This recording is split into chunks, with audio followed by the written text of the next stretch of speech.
Drew Barrymore once said, "When I did E.T., it sort of solidified that the only family I know are these film crews, these gypsies, these filmmakers." That was the solidification and the clicking revelations of, this is what I want to do with my life, and this is where I'm going to survive. This is the Producers Lounge podcast. I'm your host, Richard Tucci, and on this week's episode, we have part 2 of our sit-down with Michael Rousselet and Michael Eugene Peter, 2 of the driving forces behind 5-second films, and they're going to start production soon on their feature Dude Bro Party Massacre 3. We're going to jump right into it. Here now is our sit-down with Michael and Michael here on the Producers Lounge podcast. I'm making my own culture. There you go. And on that, on that note, you're making your own culture. You are literally making your own culture with 5-second films. Yeah, we all are, yeah. How did that start after Chronicles of a Love? Well, okay, we're going to go back to USC. Yeah, go back to USC for those. So, Brian Ferenzi is the creator, the father, the brother, the boss of 5-second films. I met Brian for the very first time in a screenwriting class. I think it was second semester. And there was like 25 of us, and the first semester they put you in class. You're not all in the same classes, so there's still some people you don't interact with. That's how I met Sandoval, was in another class, and I was like, whoa, who the fuck is this guy? Like, he's got a sharp opinion, and he's bluntly honest. If something isn't good, he'll fucking tell you it sucks, but he'll give you several intellectual reasons why it sucks. You're like, oh, that's a good point. And he'll probably also make suggestions as to, like, now if you approach it from this way, which is fantastic, because then it's actually constructive criticism, and you're not just being like, this sucks. Yeah. I didn't like that part. So I knew if I could be friends with Eric Sandoval, and if I do something that he likes, I'm like, oh, it actually is good. And so that's how I met Sandoval in one of the screenwriting class. So in the other screenwriting class, the teacher was like, what did you guys do over the break? And, what did you do? Dumb thing. And then he pointed to Brian, and Brian said, oh, I just made some 5-second films with my friends. And I'm like, what? 5-second films? Like, that sounds like the dumbest thing. How could you, what? In 5 seconds? No, that's silly. But then, that was my first impression. But he's like this funny, quiet guy who has this very profound, just, professional voice. Brian Ferenzi's voice is like, I'm Brian. It's like Brian the dog, but with a little bit more of, Brian the dog from Family Guy. Yeah, but a little more like, I don't know, sultry. I don't know. But so I finally saw some of the 5-second films, and I was like, holy shit, I get it. These are gags. And I have hundreds of gags written down. Like, I would just carry a notebook with me all through high school, just writing down dumb jokes or ideas. And I had all these gags. I had no idea where they could ever possibly go. If they were in a movie, it would just be a moment, and then you'd move on. And so I had like 1,000 of them. And I said, I got this idea. I want to shoot them. And so we started shooting some 5-second films, and he would do the Ed Wood Film Festival and do all these 5-second films, and they would kill.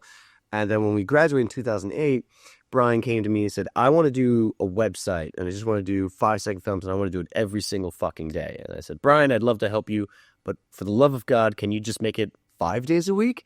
So you could shoot them on the weekend, and 5 is a nice, perfect number for 5-second films. He's like, okay, yeah, all right, that makes sense. So thank God we just did fine. Good job. Yeah, because Saturday and Sunday, it's like, this is your day of rest and filming. And so, and that was at the house where we lived in Silver Lake, the infamous one where Eric Sandoval dropped a piano on his leg when they were moving in. And this is around the time we started shooting them, just starting to build a backlog before we launched in October. And you were in Abu Dhabi. Yeah, I was working in Abu Dhabi when you started working. What were you working in Abu Dhabi on? I was a production manager on a film finance conference in Abu Dhabi that was all about trying to bring international filmmakers to Abu Dhabi as a location, because they were trying to build a film industry there, as well as educating people in Abu Dhabi that film can be an industry. Because at the, and probably to a certain degree it still is, if a young person said to their father in Abu Dhabi, I want to be a filmmaker, that's the same as like, Iowa farmer and his son saying, I want to go to, Tisch dance school. And be like, what the fuck? How are you going to make a living doing dance? Yeah. That was not an Iowan accent. I don't know where that came from. I don't know. But it's that kind of like, what? No, that's not a job. And so this conference is specifically to like kind of show people of Abu Dhabi, like, oh, no. It's a job. It can be a career. It's an industry. Look at all of the money and like opportunities and jobs and skill sets and things that go into it. Yeah, filmmakers all over the world, and a lot of the Middle East, all over the Middle Turkey, East, Syria, Morocco, Egypt, Israel, Palestine, Afghanistan. Like it was awesome. An Iranian filmmaker. Like I met so many cool people, and and then and I got these guys to come out to it during the week. Like I was there for 3 months, but Michael Rousselet and Eric came out the week of the conference. And basically when they came back, they're like, Mike, we have to tell you about this thing, 5-second films. And I was like, you guys are insane. And what can you do in 5 seconds? Exactly. And they said, no, trust us, you're going to love it. And I was like, well, let me see. And like, well, we don't have, because they had shot some, or like, they were very least written some. And like, we're describing them to me. And I was like, I don't know, this is insane. I don't get this. And then they left, and I was still in Abu Dhabi. And then I came back at the end of October, because I remember I was back in time for Halloween. My main goal was to get back in time to vote for Obama. Oh, wait. Okay. Yes, because I needed to be back on November 4th so I could vote for Obama. Like, that was my thing. I was like, I gotta get back. Because it was too late to do an absentee ballot from Abu Dhabi, I guess. So I was back by Halloween, which was when we launched. And so I was there for like the launching of it and like that second burst of film. Like once it became a weekly routine. Yeah. But I wasn't there for the pre-shooting, the stuff that you guys shot before the website launched. So then, Mike, you were there for the pre-shooting. What was that like? Did you set up a formula? What kind of equipment did you use early days? I was following Brian's lead. Because I've shot a bunch before with Brian at USC. So I was basically following Brian's lead. If he would come with a bunch of ideas, like he would show up and say like, I want to shoot this, I want to shoot this, I want to shoot this. I'm like, fuck yeah. And then I started just, verbal diarrhea, just pitching weird ideas. Like I pitched the Changeling. I was like, I don't know. A guy says, hey, can you change a tire? And then the tire turns into a fish. You did that one? Yeah. And then I always assumed that was Brian's joke. And that's amazing. And then Brian added the second punchline, so long sucker, and he turned into a skateboard. Yeah. And originally it was a bike, but we didn't have a bike. And that's honestly the original formula of 5-second films, is somebody pitches a joke and then somebody else says, that's great, what if we had this? Yeah. Because that was the first one that I wrote, was Mr. Forgetful, which it was long. We all wrote that. You all wrote that. I shouldn't say I wrote, because I remember you said... No, Brian started, here's how that happened. I was with Brian in the room. You were in the kitchen cooking or something. And Brian goes, I just want to do a joke about a guy that says, I have a terrible memory. And it's called Mr. Forgetful. It's called Mr. Forgetful, and he says, I have a terrible memory. Yeah, and then he just keeps drooling and goes, I have a terrible memory. I'm like, well, what if he just gets shot? And then he just says, I have a terrible memory. And then Michael Peter just comes out of the kitchen and he goes, no, he gets shot. And he goes, oh, God, how did this happen? And it was a literal 1, 2, 3. Like each one of us brought in an act. Yeah. I think that's the most popular ones, too. Oh, from the first year. Yeah, that was it's a popular one, but I love that one. Expanded a lot since then. That was the first one you were in. The first one I did. That was the one that I was like, nope, 5-second films is fucking awesome. Yeah. This is a thing now, and I'm doing it. Yeah, we were doing it for 5 years. Yeah. 5 years. Well, and what kind of made it possible was the fact that we had that house. The way that all of these rambling stories are relevant is that we had that house, which we had all moved in together, so we had a location, and it was a craftsman-style house, so it had all these wood boards, and we could literally be like, I want to make a joke about a private detective in 1947. Awesome. This wall looks like 1947. I want to make a joke about Vietnam War. Awesome. That plantain tree in the backyard looks like Vietnam. Yeah. It's like, and we had all of these, like, we had like 20 locations in one place, and we had tons of gear from Chronicles. Because Aaron and I had begged, borrowed, and stole, and eventually he got that job at the studio line 204, and any time that a crew had a big thing of green screen and they spilled coffee on one tiny corner of it, they were like, well, may as well throw out this entire 16 by 16 green screen fabric. And Eric was like, can I have it? And they're like, yeah, we can't do anything with it. It's got that tiny little stain in the corner. And so we had C-stands, we had light, we had a fucking 1K that someone had just like left on the street. Oh, we were like, operational 1K. We won't say exactly where we were. Yeah, I know. We said we left that 1K. They were like, if we're back in an hour, if this 1K that's by this bush is still here, we're taking it. Yeah, this bush just outside of Warner Brothers. Yeah. Yes, exactly. Basically, yes. Basically, it was by a film studio, basically, and it was sitting there. Like it was close enough to where it belonged that if someone who was responsible had walked past, they'd be like, "Oh, I know who to bring this to get it back to where it belongs." But we were independent filmmakers. Yeah, we needed that life. And then, and look, we said we'd leave it there, like, and an hour went by, and we came back. We were still there. Shot the thing that we were shooting, came back, the light was still there. It had clearly been forgotten, and we were like, "We're taking this." Nice. Hey, man. Yeah, so we could make 5-second films because of all those resources. Yes. Yeah. And now all the stories come together. And then the garage, Sandoval and you and Ben and who else? You guys turned the whole garage into a green screen studio. They painted it all black. I think that was mostly me, Sandoval, and Justin Rath. Oh, yeah. I was gone. I don't know where I was, but when you guys did that. Yeah, because I was living with Justin Rath at the time, who's my friend from high school and who helps us out on a lot of films. And he's like a key gaffer on stuff, and he's just a hard-working, awesome dude. And so anytime that we need to like build flats or like do anything, I'm just like, hey, one of my best friends since first grade. You crash. Exactly. And I'm like, Justin, you want to come by, hang out all day and build stuff? Drinks lager? Fuck yeah, dude. And we build flats or we hang, like, yeah. He's just, if the house is broken, like he comes over to our house and he sees things that are broken. He's just like, God damn, you like fix it. Yeah, and stuff. It's awesome. Yeah, so that garage that should have cars in it is just filled with film equipment. Yeah, it's a little studio. Yeah, it's all our green screen stuff. What does that feel like to live in such a pulsating environment of creativity? It's insane. It's overwhelming. It's insane. Yeah. It's insane. It is insane. There's something very beautiful about it, but something also very difficult about it. There's no peace. Yeah.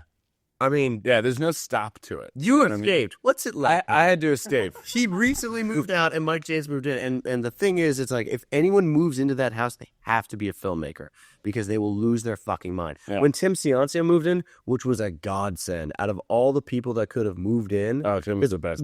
So we had 4 people. The economy went to shit. Eric was unemployed. I lost my job. This is 2009, I believe. Yeah. So the first 2-3 years you're doing this all while still having day jobs. We still have day jobs. Okay. Yes. Again, I specifically remember because it was 2009 Emmys I had been working, and then I didn't get a job for months after that because the economy crashed. And I was like, whatever, I still make TV. But then I remembered all of television is sponsored by car companies and soda pop. Everything is fucking Pepsi and Chevrolet. And those are the industries that took huge hits. So they were no longer sponsoring shows. There's no more like... soda industry took a huge hit? Well, yeah, because people weren't spending as much money on frivolous shit, you know? I don't know if the soda industry took a huge hit, but the car industry definitely Fat did. people find a way. That's true. Nonetheless, there's no more whip bang new reality shows sponsored by Chevrolet. Yeah, the car industry took a dump. Yeah. It was they still made the Emmys, but they no longer did random one-off. There was no more the Hot Girls Choice Awards. Yeah. So we were all unemployed. We needed a 5th roommate, and we were telling people who might move in, you have to understand we are filmmakers and we film every single fucking week. It's nonstop. No, that sounds cool. No, seriously, we're not fucking around here. Every week this house is taken over. And Tim, who we met through, was it Wolfgang? Through Wolfgang, yeah. Tim Ciancio, through the weird connection, he's like, oh, he's the guy that donated the Gorlak costume, which is this huge foam rubber monster costume we used for a 5SF. We're like, that guy donated? That became a beloved character. Yeah, and so we're like, okay, let's meet this guy. And he's like, yeah, I'm totally cool filming. I'm a filmmaker myself. I work in E. And we're like, and then he's like, by the way, I have all this film equipment gear. Is it cool if I stash it in the garage? We're like, go on. He's like, yeah, I got some more lights and some stands and a bunch of microphones. And we're like, yes, our collection builds. And then we were shooting on his camera. We were shooting on the Canon XL2, which was SD, and then he came in with an HD camera. Yeah. He had the HVX. Yeah, and Eric's camera fell down and broke. It was sad. Yeah. When we were shooting Do Bro Party Massacre 3 trailer. Mm-hmm. Wow. So Tim moved in, and the house was just and he was after the second week, he's like, you guys were fucking kidding. You guys are filming all the fucking time. And I think now it's even more intense because everyone comes in to get gear or they're editing, and people come to get footage to download to edit, and the house doesn't. It's a full-on production company now. That house or studio. Like it just doesn't stop. Yeah. This is like my fucking dream life. I want to hang out with you guys. Yeah, it's nice to. It's like having a baby, and then it's like being an uncle, and the best part is giving the baby back to the parents. Yeah. That's what the house is like. It's like, oh, it sounds like it's so much fun. Yeah, because you don't have to be with it 24/7. What's the worst part of it? The worst part of it for me, the thing that finally. Oh yeah, what was the last straw? The last straw that fucking just like drove me out. I was just like, I can't do this anymore.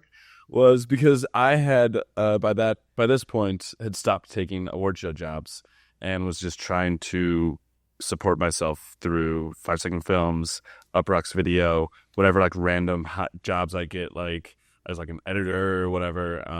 But whatever job in fucking award show jobs, even though I've taken a couple cents because you got to make the money. You got to make the money. Sorry, I should have muttered that a little bit closer to the microphone. You got to make the money. I totally forgot where I was going with this, man. What was the last straw? Oh, yes. So I would be there all day long. And so I'd be there all day long. Michael Rousselet would get a bit of news. And he would come up and he would tell me, he'd be like, oh, so-and-so wants to be in a 5-second film. And I'd be like, that's amazing. Like Patton Oswalt, or who are some of the other stars you have? Well, I mean, that was a long time. Yeah, I can never get tired of hearing that. Oh, yeah. But, more something like, oh, this guy from this thing who's really cool wants to be in a 5-second film. Awesome. And then Tim would come home from work. And Russo would say, oh, my God, this guy who does this thing wants to be in a 5-second film. And Tim would be like, awesome. And then Ben would come home from work. And then Ben and Tim would, and Russo would be like, oh, this guy wants to do a 5-second film. And I was like, awesome. And then there'd be that night, and our friends would come over, and then the news would be repeated. And then we would be at a meeting, and then everybody was there. And so we would talk about it again and start doing the planning. And then there's just a small part of me over the years, I was like, God, someday I just yearn to be the person who finds out at the meeting or at the end of the day. Oh, come on. That came at the last. No. Well, no, it's not the last. That's just one of the things that John, it always drove me crazy. It was like hearing things over and it was just like inundated in your life constantly. No. I imagine it's the constant people coming in and out. The house is never quiet. The house is a constant mess. Yeah, you can't constantly, like, I would want to write and edit and I couldn't like fucking concentrate and be alone because I was constantly, people were coming to the house, but I was also constantly getting updated. Dude, no, it's fucking annoying. It is annoying. If I'm editing and then somebody walks up and starts just talking to me about something, but if I'm in a really shitty mood, I would even take off my headphones and I'd go, I'm sorry, did my headphones make you think I was listening to you? No, look, I'm telling you, the final straw is the constant messy house, which isn't just like dudes and dishes. I'm talking C-stands. There's lights in there. There's the props. No one brought the wardrobe down. Oh yeah, the living room always has wigs and wardrobe. It's just a mess. And then people bring it downstairs and they throw it in the wardrobe room, which is like an extension of my room. And I would be the one who would try to at least organize. I know where everything is pretty much because it's part of my room. But fuck, man, the past, I think the last time I organized it was March, and it's it just blew up. And there's shit everywhere. I can't find anything. So once we're done with this Kickstarter and Streamathon, oh Jesus, we already finished the Streamathon. Great. Once we're done with the Kickstarter, I can start cleaning it. But now it's great because I live 2 blocks away, so I can walk over easily anytime that we're shooting, every time that we're. I'm still there every single day, but I get to leave, and I have an office at my new place where I can just sit and type and edit and concentrate for 5 hours uninterrupted, and it's just beautiful. Now, Michael, and then I read all of my emails and I get all updated, and then I come to the house and I'm like, all right, cool, let's talk about all these awesome things that are happening. Now Michael Peters is one of those annoying people that show up all the time to get footage, get equipment. It's like, you're one of them. I don't do. I respect the house. Yeah, I give you guys heads up. I don't just show up. No, well, it's fun. Don't chill about shoot days. Oh, God, that house is a fucking madhouse. I'm shocked we kicked out. You're with me, too. Yeah, you're fine. You're fine. No, I'm shocked we have not been kicked out yet. Our neighbors hate us because we're always screaming. Our neighbors know what we do. They have to. They walk by, Matt next door or that other dude, Jason. They come by and they're like, hey, how's 5SF? I heard you on K-Rock. Like, what?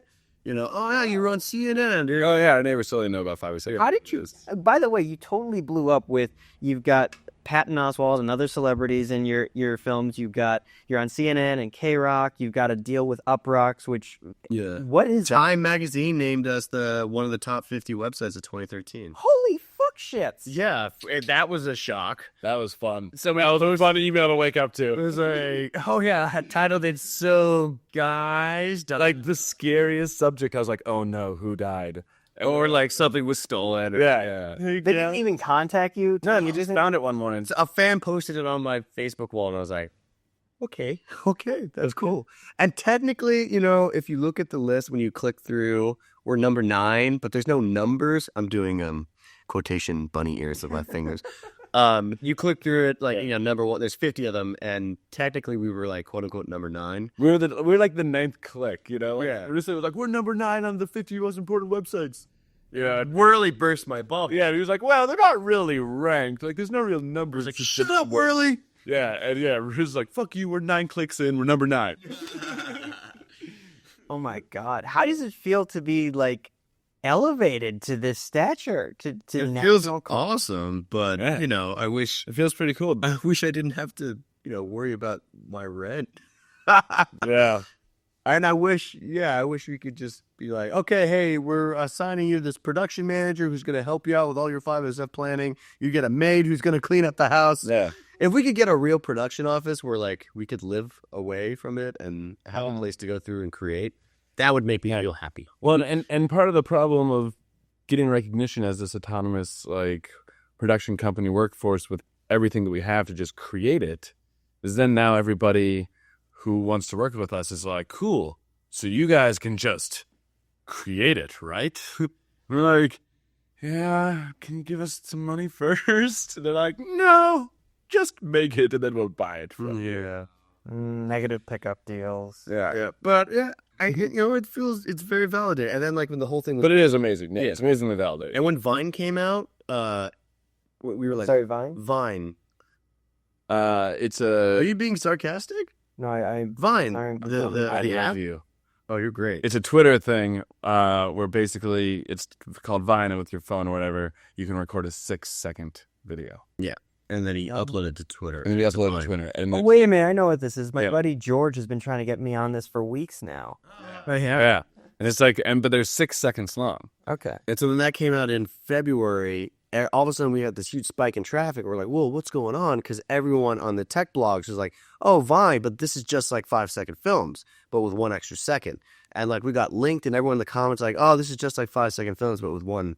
And everyone's like, hey, did you know Vine did this? And everyone is constantly tweeting us saying 5SF is the original Vine, which is awesome. Yeah. Yeah. Very, very. And when Brian got interviewed on CNN about Vine, and like as like the creator of 5-second films, like tips to Vine users. But the funny thing is, he pitched it as a Vine interview to talk about Vine, but we only talked about Vine for like the last 10, 15 seconds. Yeah. Mhm. And the whole it was like 2 minutes. It was awesome.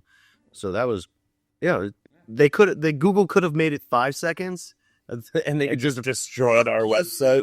But I think they're like, oh, we acknowledge that they exist. And I just found out yesterday And we had to be judges at the Tribeca Film Festival as a result as well. with Eddie Marshall and Because they had a 6-second like Is that bad? yeah. They had a 6-second like Vine contest, and they contacted us to be official judges on and Adam Goldberg.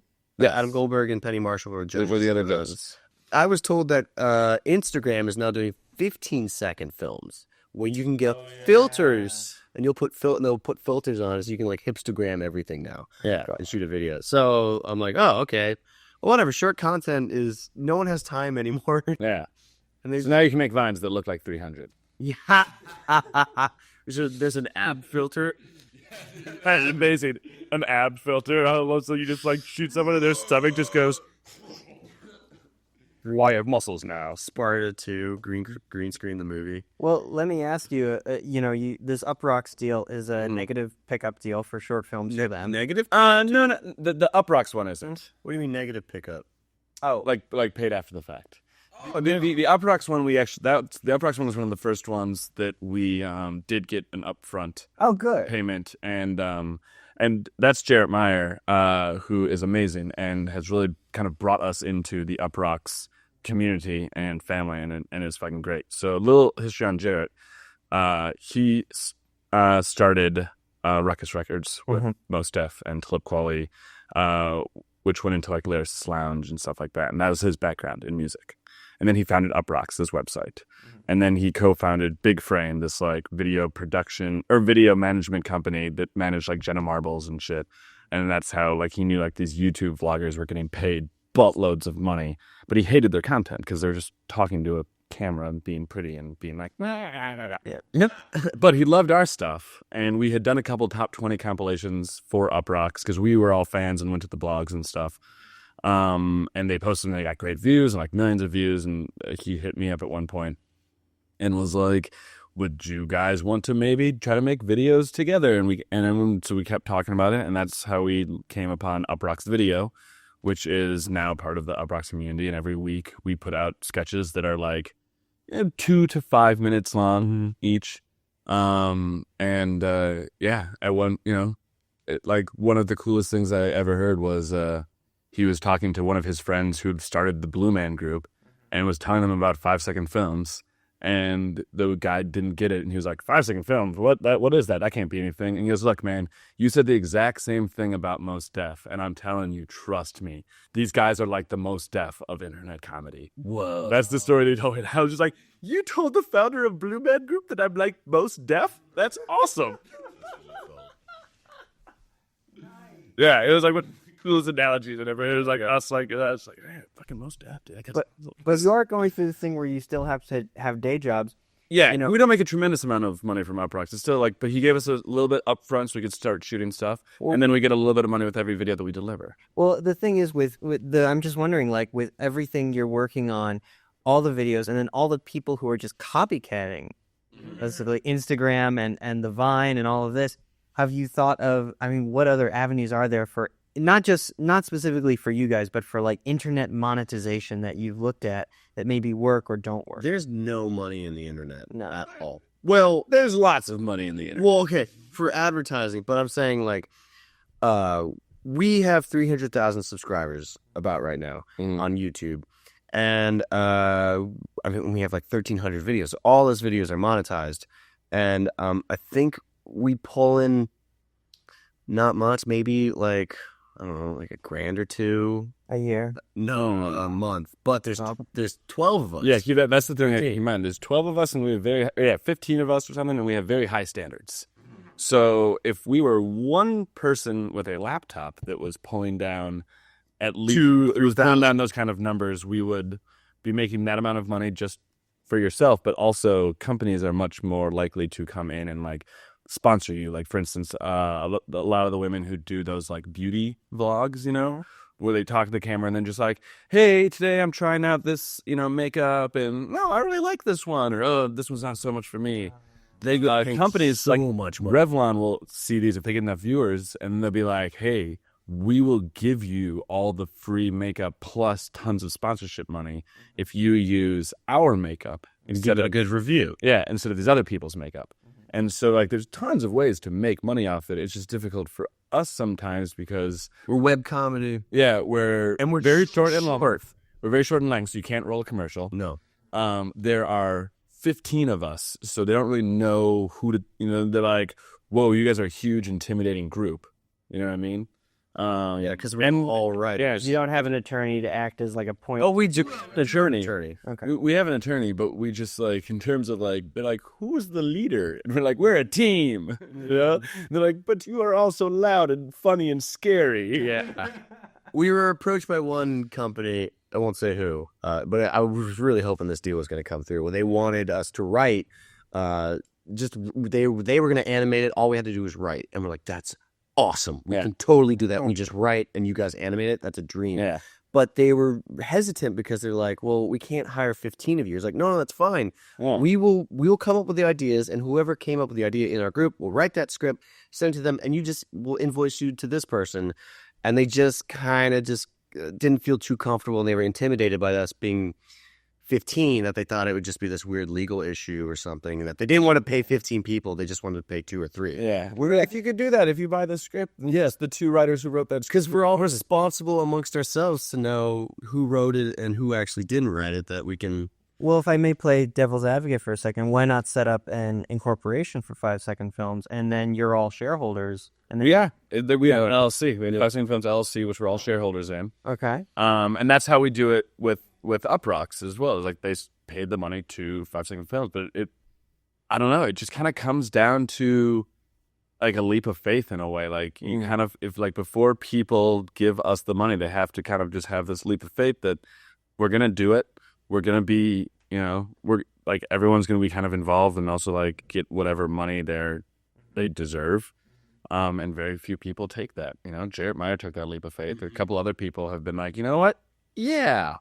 Well, here you go. Yeah, well, like Cisco Or no, yeah, Cisco took that leap. I mean, Intel did, but it's a total cost for fun. Oh, Intel was fun. I'm so glad that With you guys, Yes, it was bad. did they hear as far as dreadful. Anything I can tell the Intel story? Yeah, fucking tell the Intel story. This is amazing. All right.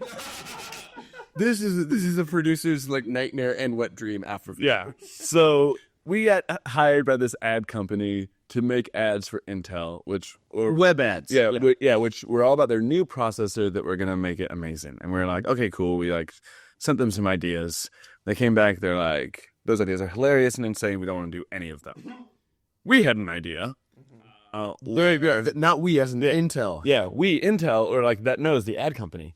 Oh yeah, that's right. It wasn't Intel's idea. It was the ad company. The ad company had an idea that you make like a 2001 Space Odyssey parody of when of when he's taking out Hal's chips, and you kind of mimic that scene, but then he puts in a new processor, the new Intel processor, after he takes out the old chips, and all of a sudden Hal is like this. The Hal computer is just like an amazing machine. And he's got a different voice. Like he's like, hey, super cool. Hey, all right. I'm not like creepy Hal voice anymore. I'm cool. Yeah. And so we wrote the script, and we love and adore 2001 and Stanley Kubrick and everything that he's done. And so we are very faithful in like homage and pastiche, but we changed a lot as well, and like kind of like drew like to have fun. Like we didn't want to copy it because it's like we're just gonna have fun with it. Yeah, and we also like we didn't, we kind of like wrote new dialogue that like called back to it, but wasn't the dialogue from the movie.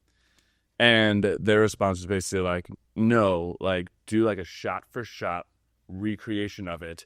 Sent us fucking still frames of the movie. It's like, I know of the movie of they looks like. I know. And it was basically like, take Hal's speech, take out the words spaceship, and put in the words Intel computer processor. Was basically what they wanted.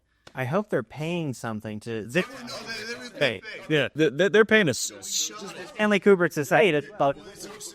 You get to that. So we shot it at Brian's apartment, and two of the ad people were there. And to supervise and do like make sure it's like this, and then there was re-editing. If you never shoot with a fucking ad company representative on your like set. Being there was a nightmare. Oh, don't have red cups, have blue cups, because red cups mean alcohol. Like a the party cups. Yeah. So they shot it. And it didn't really work, and then they had to re-edit with. Well, yeah, we did our initial edit, and and it was just shit. Like the entire thing, we're just watching. We're like, this commercial's fucking shit.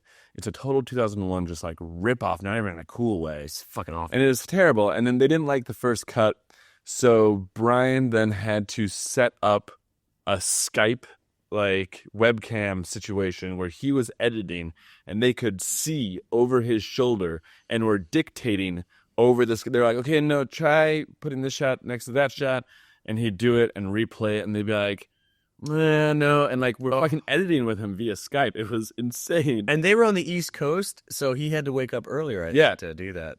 So anyway, here, my mouth is literally dropped. So we go through all this. They finally sign off on it. We get like half of our money.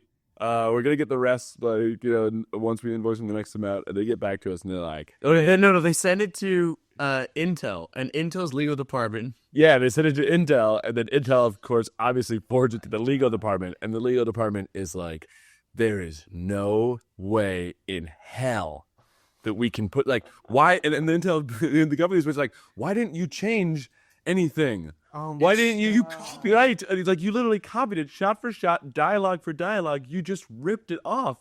And we're like, that's what we said. And So the ad never saw the light of day. It's never been posted. It's never gotten up. They're not allowed to put it anywhere, and we still got paid for it. Yeah. And with that money, we bought some Kino lights. That's where Kino's changed everything. Our productions look so much better now that we have that Kino set. Actually, So sell out as early as possible. the Kino kit was bought with the money from CoreSmart. Oh, you're right. I love those commercials. They took them offline. I can't find them. How are you finding these? They come to us. They send us an email saying, "Hey, 5 Second Films, we love what you do." And some of them have been a joy. Like CoreSmart was a lot of fun. CoreSmart were fun. The college in Canada. Yeah. There's this college in Canada that wanted us to shoot orientation videos for their freshmen. St. Lawrence. Oh, so much You fun. shoot straight, or do you have the humor, the 5 second? Oh, the humor in the 5 Second Films, they were amazing. Yeah. They were so much fun. Like, there's one where he's like making a speech to all the freshmen, and he's like, okay, so you get your dorms and all this thing, and everybody gets their own personal jetpack. And then it just cut to all of these people like, knowledge is awesome. And they were funny, and they were great. We had a great time making them, and we got paid. Well, we got paid well. Yeah, they let us do whatever. We wrote scripts that were insane, and they just said, these are hilarious. Yeah, they were like a liberal arts college in Canada, and we're like, so cool. That was like, because I don't really like doing the commercial things. I was like, but then this like, this fucking college, liberal arts college in Canada is like, you guys want to shoot? And I was like, fuck yeah, I'll shoot some orientation videos for liberal arts college. Yeah, that's great. It was so fun. Like Red Bull was another nightmare. Well, the Red Bull was the Intel one was the biggest one, but Red Bull was really annoying because they said you can do whatever you want, and we're like, awesome. So we made a giant anthropomorphic Red Bull can, like a big can that one of the actors gets in. The arms are cut out, so you stick his arm through. We put like cartoony muscle arms and big cartoony like Mickey Mouse hands. And it was hilarious. Like, it was amazing. It was really funny. We shot all this shit with this Red Bull can. One of them was my favorite, where the Red Bull can is like working out, like lifting dumbbells in a gym, and then somebody walks by and goes, "Hey, looking good, Red Bull." And this guy has a little Red Bull can, and he opens up the Red Bull can while he's saying, "Hey, you look great, Red Bull." And then the Red Bull, the giant can, starts freaking out and goes, pops away. And then someone escorts the guy away and says, "Dude, you can't open Red Bull cans around him." Oh my God, I'm so sorry. And then, escorts him away while all these hot women try to calm down this giant Red Bull can. Some funny shit. And then we sent them to Red Bull, and they're like, whoa, no giant anthropomorphic Red Bull cans. Yeah, they're like, that's the one rule at Red Bull, is you don't make giant anthropomorphic Red Bull cans. And we're like, you said we could do anything. I even think we sent them ideas. Yeah, and I think so. I think what it is a lot of these people, their assistants and interns love 5 Second Films and pass that to their bosses, and their bosses don't look at anything. And they're like, yeah, sure, let's reach out to these guys. And then we write and direct and shoot and send stuff, and they're like, whoa, wait, these are fucking crazy. We can't use these to sponsor our company. You just shot a baby. What? Yeah. So that was really annoying because we had to reshoot everything, and now we have this giant Red Bull can. At the prop at the house, it's filled with spiders. I was going to ask if I could borrow it for a weekend, but if it's filled with spiders, never mind. Well, but we want to turn that into a beer can, and so we can do that. So we turn it into a beer can, like walking by a liquor store, and this kid goes, "Hey, beer can, can you go buy us beer?" And the beer can goes, "You kids are too young to be drinking alcohol." And then the kids just knock him over, and he falls down, and beer spills out. And he goes, "Oh, my breath!" And they just start drinking it. If I may, since you've already got a prop, you might as well just put together a proposal, send it to every soda and alcohol company in America. Yeah. Seriously. I do have one idea I've been wanting to shoot forever. I was going to shoot it 20 different ways. It's a guy dressed up in a liver costume, and it's all dramatic lighting, just a lighting coming down like a PSA, and it's a guy in a liver costume goes, "Hey, it's me, your liver. I just want you to know that every time you drink, make it Miller Lite." And he pulls up a beer can. I was going to do one for every beer and just send it to them saying, "Hey, we can do this," Whatever. But yeah, it's kind of a nightmare dealing with corporate people. But yeah, I mean, everything else has been all right. Touch and go, the usual annoyance. But the nightmare was the Intel one, and Red Bull was frustrating. It's just always get everything in writing, get paid first, have everything in writing.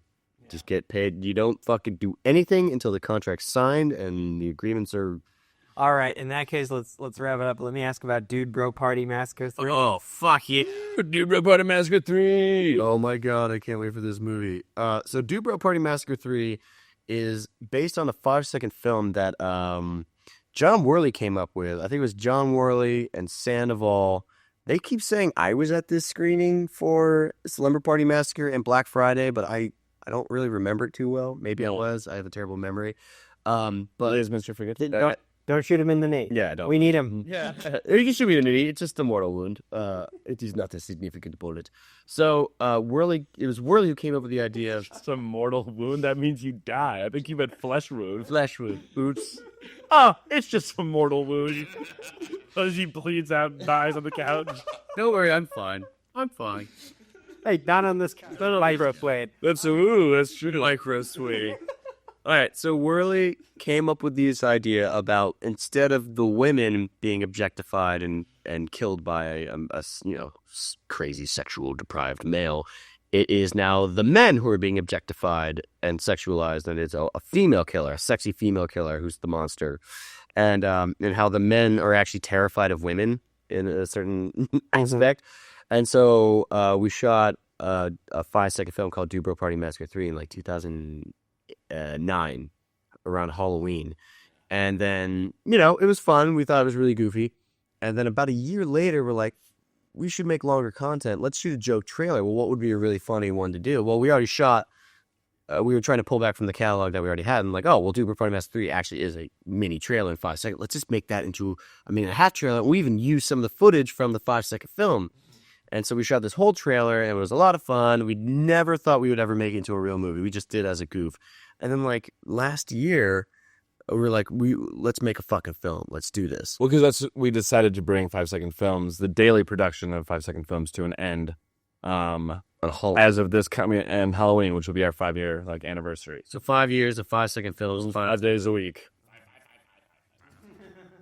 $5 Yeah, but at the same time, we're like, a lot of stuff had kind of been going really good for us, and we're like, well, we don't want to be doing this, and then the end of 5 years, we end it, and we're just standing there like, what do we do next? Mm-hmm. So that's why we started, that's why Uproxx Video got set up, because that's going to continue going after 5SF, and that's when we decided to make a feature-length film as well. Yeah. So a couple ideas were brought up, but the one that really stuck, that everyone was really excited for, and really spoke to the 5SF fan base, was Dubrow Party Massacre 3. Like, we already shot the trailer.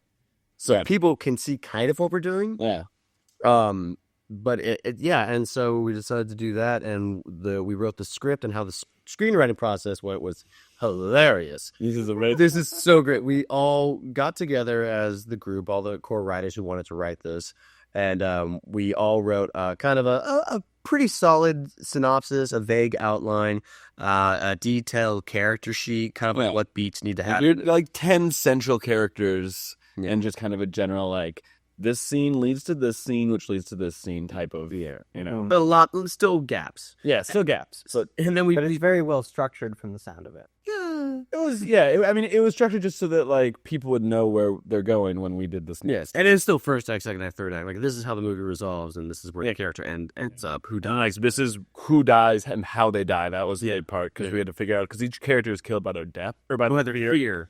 So once we knew what every single character was afraid of, we had to be like, okay, now how do we kill these people? Actually, it was more the other way around. How do we want to kill these people in a hilarious fashion? Okay, that means that their fear is puppies? That was I can't wait. I'm not even going to I can't tell you how. I'm not going to say how this dies, but a guy is, the murder involves a bunch of adorable puppies, and it's the funniest, I think it's the funniest scene of the whole movie, and I can't wait to shoot this. But we're not going to tell you because you just have to see it. And so, which is why you should go to our Kickstarter and donate so that we can make it. Hopefully this comes up before the next 8 days. Anyway, okay. So we broke it up in scene numbers. We made scene numbers, and we randomly gave them to everybody who was a writer and said, okay, you get scene 1, 7, 25, 53. You get scene 8, 22, blah, blah.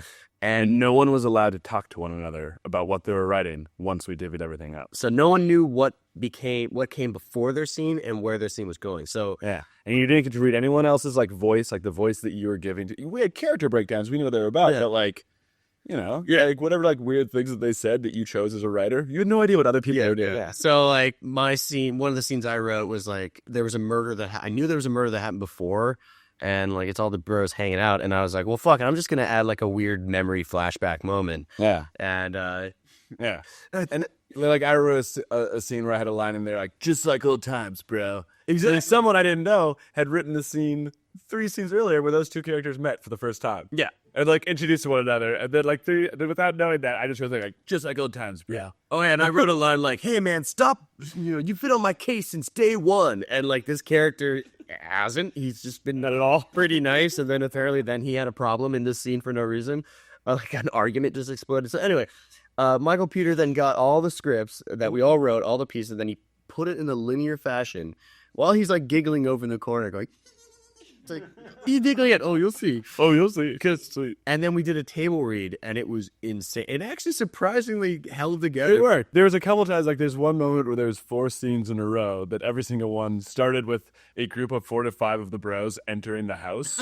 But they were always like 50% different. It was like Brock, Samsey, and Spike enter the house. And then the next scene, Brock, Spike, and Like TBD. yeah, TBD enter the house. And then like everyone at the end of the house was always like, Brock was always there because he's kind of the protagonist.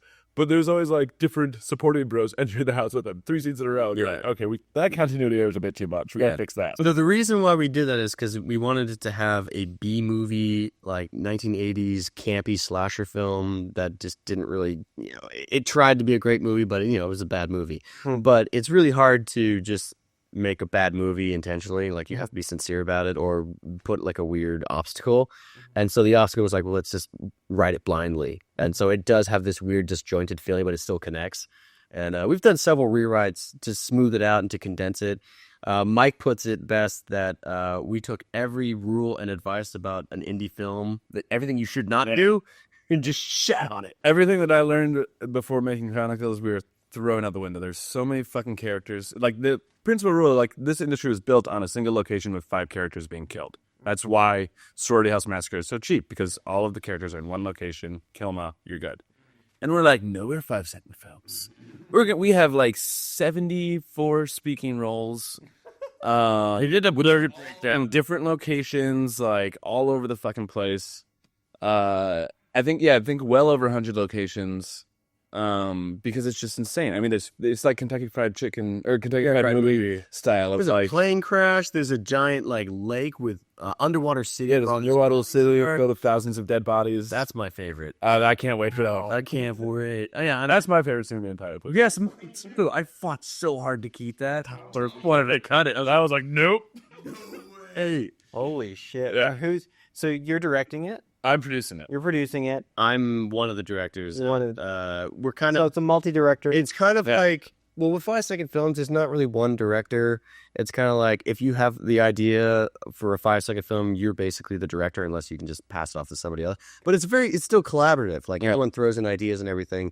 So we knew it just couldn't just be one person because it's Tom Jacobson, John Salmon, and I are like the main directors for the actual like whole meat of the film, and then Joey Scoma is directing the kill montage, which is basically the first 5 minutes of the film, and it's kind of getting you up to speed. But it's Duper Party 1 and 2. It's all a montage of.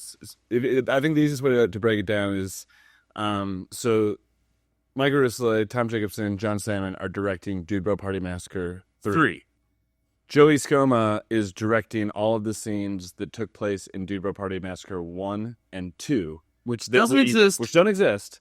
But where there's flashbacks to them during the movie. Smart. And then the entire mythology of this film is that the director went insane and there was this huge studio fire and all of the footage was lost. And they thought it was lost to the pages of filmmaking history until one day someone went to a garage sale and they found a VHS tape that a teenager in Minnesota recorded on a late night movie broadcast that showed Dude Bro Party Massacre 3, like before all the footage was lost. Oh my! So when you're watching the movie, you're actually watching this late night movie. Like there's a film historian who introduces the piece, and then a late night movie host from the late night channel, and there's like snippets of commercials as this kid was pausing and recording his VCR as it went.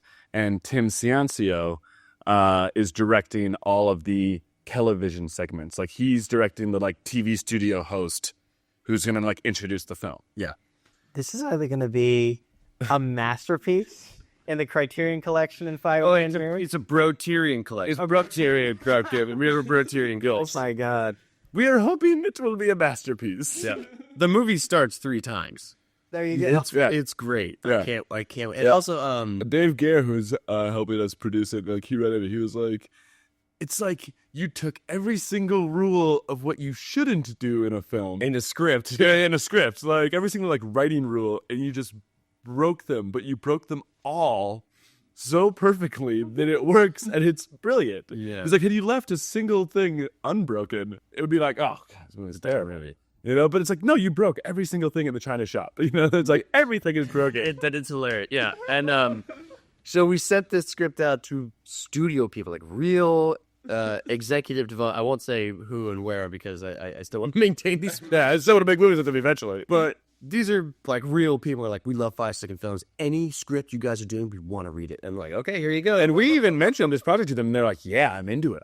Oh, yeah. You saw the trailer? They always say that. Yeah, exactly. When they're into it, they said, yeah, the trailer was like, we can't But, wait. like, the horror genre is a very profitable genre. You know, and even if it goes straight to DVD, you're guaranteed to make your money back. Everyone who read it either said, you know, I don't fucking get this. I'm sorry, this isn't for us. What is going on? Or like, Or there's just no risk. don't talk to me. Yeah. But all their assistants, and this is the funny part, because anytime you send, you guys know this, every time you send a script to a higher up, usually it's the assistant who reads it first, and then based on the assistant's recommendation, the higher up either reads it or they don't.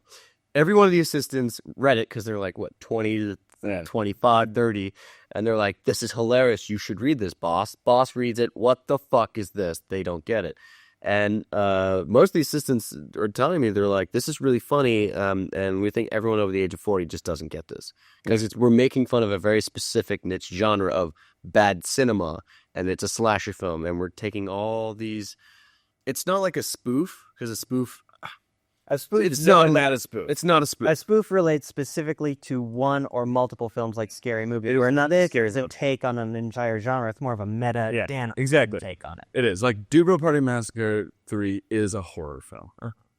It's a comedy first, It is, yeah. but it's a horror film. It's but it's like, it is a horror film that was made in 1980-something. and it's so bad. And we just happen to be the one who are bringing it to you. It's now in the future. It's true, because it's trying very hard to be a scary movie, but there are going to just be so many elements that are just going to make you laugh. Yeah. Because it's supposed to be a tongue-in-cheek bad movie. It's a movie for filmmakers who love films. Okay. And 80s horror films. Yeah. Let's talk about Kickstarter. Okay. And what did you do to... Where are you right now? You got 8 days left. 141,000. Yeah. And we have 8 days left to get 60,000. We did a lot of research before we jumped into the Kickstarter. We spoke to so many people. James Ashby from Saturday Morning Breakfast Cereal, who's run several successful Kickstarter campaigns. Freddie Wong and Brandon Latch. Yeah, and that from Video Game High School. And the guys from Now Happiness. Cyanide Happiness, yeah. And we're like, what should we do? And we learned from them advice. We learned from them, and we also looked at like their numbers. We looked at people who are about our size in terms of viewership, subscribers, stuff like that, how many views they got, and then how much money they asked for and how much money they got. You know, like Cyanide and Happiness asked for $150,000, but they ended up raising like $800,000. But it's also like theirs is like animation. You know what I mean? Like, so but their home site, like which started off as webcomics only, not like video, has a way bigger following than They're ours. probably So like 30 million views a month. yeah, so there's all kind of, we had kind of like put it into perspective a little bit, be like, okay, we're not going to raise $800,000 the way that these guys did because their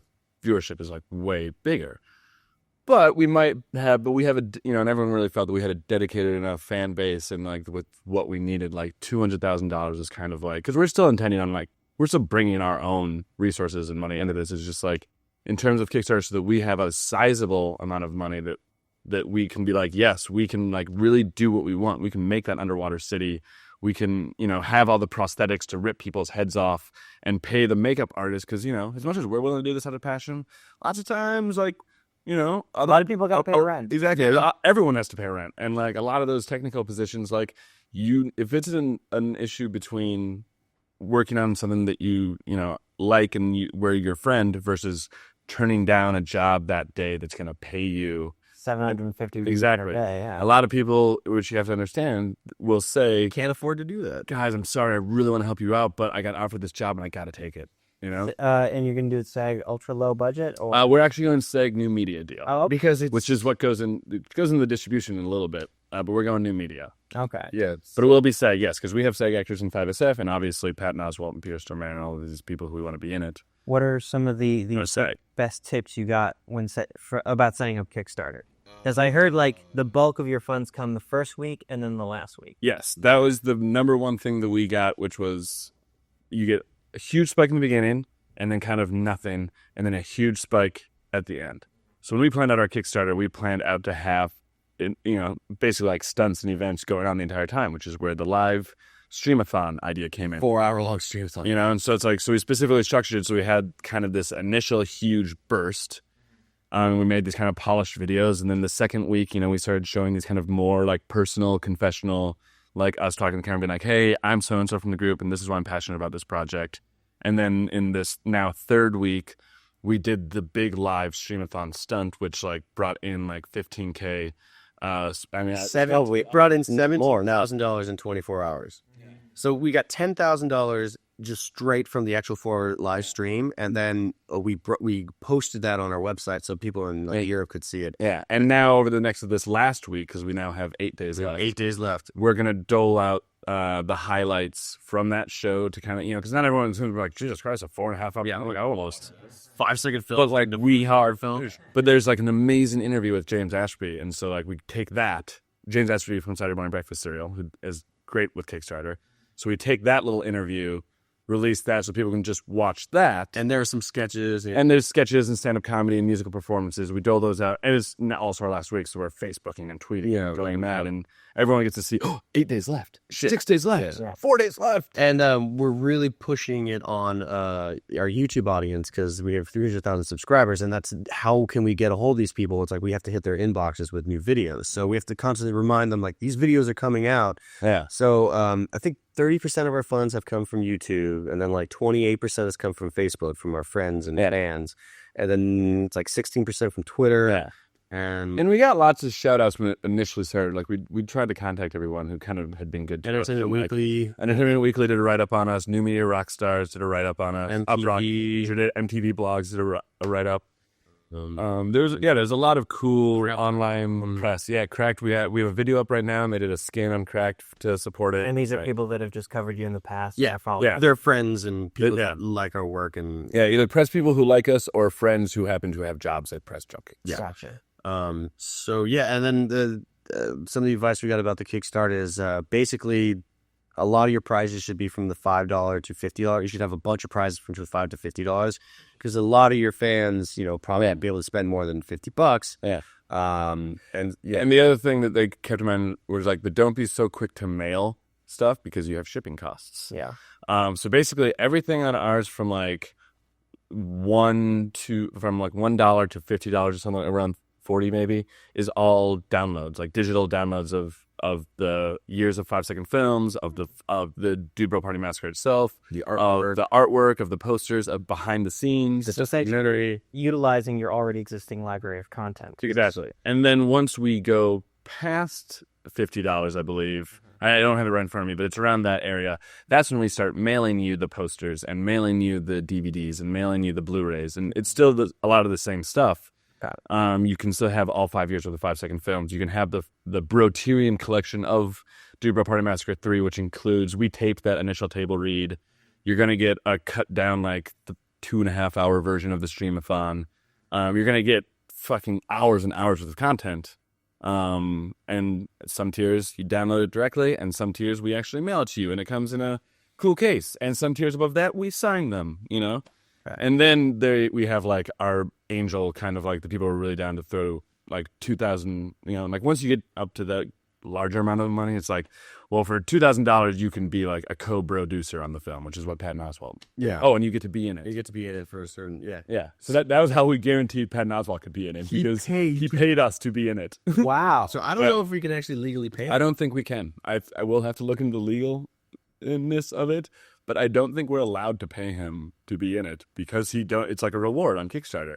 And then I do some like weird legal issue. You are not allowed to give money as a reward. Yeah. I don't Yeah. know. Oh yeah. That was the thing because one of them was we were going to For $600, you get a $300 gift card to Sizzler. Yes, that would be her prizes. For $600, we'll buy you a $300 gift card to Sizzler. And Ronnie Rolling said, "This is funny, but no, you can't do that." yeah, like it's against the rules. You cannot offer payment as a prize. And so so I don't think we can pay Patton. We'll have to. Yeah, we'll see about that. But we hope. His lawyers don't listen to this podcast. I can't wait for Patton to be in it. But yeah, It's gonna be amazing. so yeah, and then you add more prizes and rewards as the Kickstarter goes through. So we added rewards for $5, which is one of the lowest rewards. You get your name in the credits. That's it. Special thanks. But we said, hey, for $5 now, you all get year one download. Yeah. So everyone who just did kind of because Kickstarter is a $1 minimum. Right. A lot of people were just like, well, I'll just give you $1. We didn't get prizes, but they're like, here's $1. And they upped it to $5. Yeah, and they're like, ooh. So we're like, okay, well now year two, $10. Everyone who's at $5 upped it to $10. And then we just said, you know what? Fuck it. For $25, $5, you can get the entire 5-second film collection. And then instantly, I don't know, we got like 200 Yeah, people. everybody jumped from 10 to 25 like immediately. Yeah. And now that we announced during the streamathon that for $80 we'll give you can get a DVD that we'll send to you and everyone will sign it. And now those are selling out like hot. A DVD of 5-second films. A DVD of all the 5-second films, yes. Every single 5-second film. But we're not giving you can only get a signed DVD. We're not giving out any other DVD. So you either want the DVD and it's gonna be signed, or you just get the digital download. So we just added that price, and then Brian just added this crazy. Above tiers will get the DVD. It just won't be signed. You know what I mean? Like if someone gave us $500, they're still getting the DVD. Okay. But it's only the people who bought that exclusive because we limited it. Mm-hmm. You know, so that anyone who bought those exclusive, like we're only signing 100. You know? Okay. And so if you bought that exclusive prize, because a lot of people who had upper tiers were like, wait, I don't get 5-second films. The people who donated $80 get 5-second films, and I don't. Oh yeah. So we're like, oh no, it's cool, brother. We'll send you the films too. We're already mailing you a Dude Bro DVD. We'll mail you the 5-set DVD as well. But the people who are watching the streamathon and like hopped on it quick and get the limited one, they get like the autograph by everybody. You know? We pull out the sleeve and sign it with the silver Sharpie and slur it back in and mail it to you. And Brian and then offering stretch goals, just trying to make it more exciting. Yeah. And Yes, Brian dropped in that stretch goal of the streamathon. is it $225,000? Yes. What? So for $225,000, our goal is $200,000, but if we exceed that to $225,000, we will continue production of 5-second films for 55 more days, all the way up to Christmas. Yeah. So we were going to end in October of Halloween, All right. 5-year anniversary. But if we make that goal, we will continue production through Christmas. That's quite the incentive. It is quite the incentive because a lot of fans are That's facing if you can make it as a whole, not if one person donates $225,000. No, we just need. Yeah, we need to get. Well, if one person donated $225,000, then we would have hit that. In fact, now we would exceed that. All right. I'll call Penny Marshall. Yeah, please do. But okay, so that's Kickstarter. Yes. Distribution. You said you're going for the new media deal? Yes, we're doing the new media deal, which basically because of our history and fan base as an internet production company, that's where we're known, that's where our fan base is, and we have a younger audience who honestly, they don't have TV and they don't go to movies as much. You know what I mean? Like a lot of their entertainment is right there online. And especially with like things that like Louis C.K. is doing with like $5 digital downloads and a lot of film distribution will have like kind of a VOD. I think it's called like VOD Ultraviolet, where it's like what Tim and Eric's movie did and what VHS just did, where it's VOD for like a month before it goes into theaters, and a lot of those films will make like $1 million and just direct. I think Red State with Kevin Smith also. Yes, Red State did that as well. Yeah. And it's becoming a really good business model. Yeah, business model. Thank you. And the only thing with because everyone's like, well, we want to like eventually like have this at like, I'm sure this could be a yearly Comedy Central Halloween midnight broadcast. But in the new media deal, it says that you can still do television broadcasts and like all that other stuff. And the SAG actors will get paid their normal residuals as long as it is like created initially for digital distribution.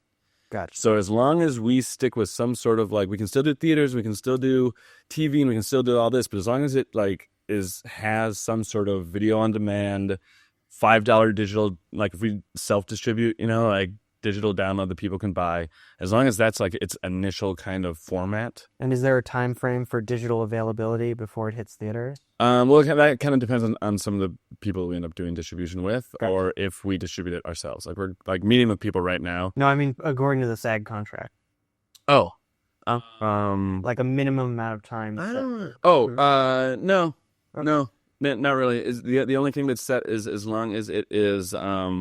I think it's less, as long as your budget, it doesn't have the tiers, the way that the theatrical does. Their only tier is as long as your total budget adds up to less than, like, I think $2,000 or $2,500 per minute. And I did the math. That means that for Dude Bro, if we had $1 million budget, then our pay scales would all have to go up. But right now, because our total budget is going to be under $1 million easily, we can pay all of the SAG actors whatever we want, as long as we stay within California state labor laws. So like literally like Kelsey and Olivia won't, because they're both SAG actors, and we didn't want to get them to like run afoul of SAG. But they're also part of the company, and like they wanted to make this with us. You know what I mean? We can't make it without them. We can't make it without them. But we're not like, we don't have to pay them the outrageous amounts that SAG makes you pay actors, like for a budget of this size. Right. We can pay them we're still gonna pay them fair day rate. They gotta live. They gotta live, and they gotta pay their rent, just like everybody else. That's why SAG exists, to protect them to a certain degree. But at the same time, we don't have to break our budget. Our initial SAG budget was like, it was just $200,000 just to pay. Yeah, it was like over $200,000. To pay everybody the proper. Yeah. At one level, it was $170,000, which did not leave us enough left over to make the rest of the movie and get locations and post production and all that. So then we jumped up to modified theatrical, which is everything above $200,000 to $1 million, and that one you had to pay actors $500 a day, I think, which brought our cast budget up to like $380,000. And with modified, you couldn't have non-union. So all of the guys in 5-second films who are playing all the dude bros who are not professional actors, so they're not in SAG, would all have to get Taft-Hard lead, which would cost us a few $1,000s per person. And if we film it at a lake outside of the Los Angeles studio circle, which we'll probably have to do, because how many lakes with a cabin next to it is in this? Well, we're going to go fucking Lake Balboa, that's not going to work. That's not going to work. And so we're going to have to pay them travel fees and per diem and stuff like that. Like if we go to Big Bear to shoot, on that, we now don't have to do that because we're going new media. But under modified, we would have had to shell out way more money to every SAG actor. I mean, we're still going to take care of them. Yeah. Gas money, and we're going to feed them and house them. But it's going to be more an independent. It would be a more traditional independent film where everyone's kind of in it to win because they want to be there. And not because they're getting paid lucrative amounts of money. And we're making it worth their while so they can take a month off of work. Yeah. Because, hey, don't worry, you're not going to, go hungry. You'll still be able to make rent, and you can make an amazing feature film. Yeah.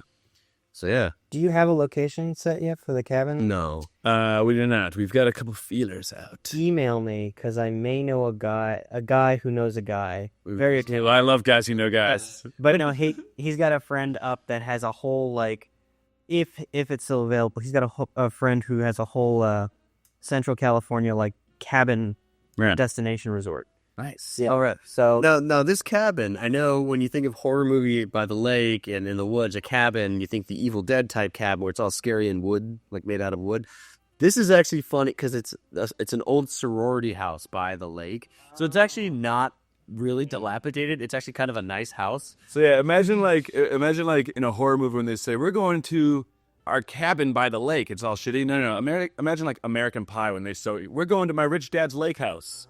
It looks like that. It's really nice. And they get there and they go, "What a shithole," And then they go inside and it's all girly because it's the old abandoned sorority house, and they just kind of clean it up and do bro. And there's a cleaning montage, and then there's a party montage. And Andrew WK was really excited for a cleaning montage and then a party montage. He's like, "Wait, party montage? Stop! I'm in it." Yeah.